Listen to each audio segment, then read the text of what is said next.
Hello everybody, this is Professor Theory. I will be helping you to understand more about the topics in the video. Today we are going to learn about the topic rate of change, so stay tuned. Spot on, Adam and Ida. That's exactly right. We have two ways to conceptualize differentiation. The first one being to see it as the rate of change, and the second one as a gradient or slopiness of a line in the graph. My name is Fikri. Let's take a look at one practical example of this. Imagine that you are driving a car for a short distance of 100 meters.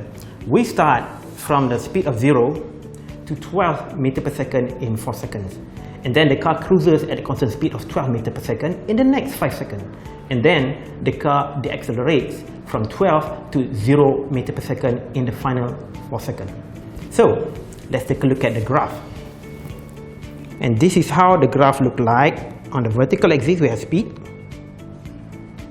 or in short, symbol of S in meter per second, and on horizontal axis we have time, a symbol of T in second.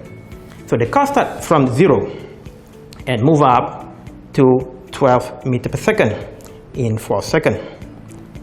And then the car cruises at 12 meters per second in the next 5 seconds, which is until time equal to 9.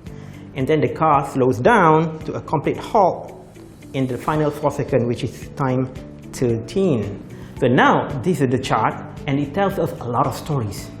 The first one is that we can calculate the rate of change of distance. Rate of change of distance is essentially average speed over the whole of 13 seconds, over the whole of 100 meters. So if you are looking for the average rate of change of distance, then that is delta D, which is the change of distance, which is equal to 100 meters, and delta T, which is equal to 13 seconds. So that is equal to delta D over delta T, which is 100 divided by 13, which is equal to 7.7 meters per second. So that is the average speed of the car over the total of 13 seconds.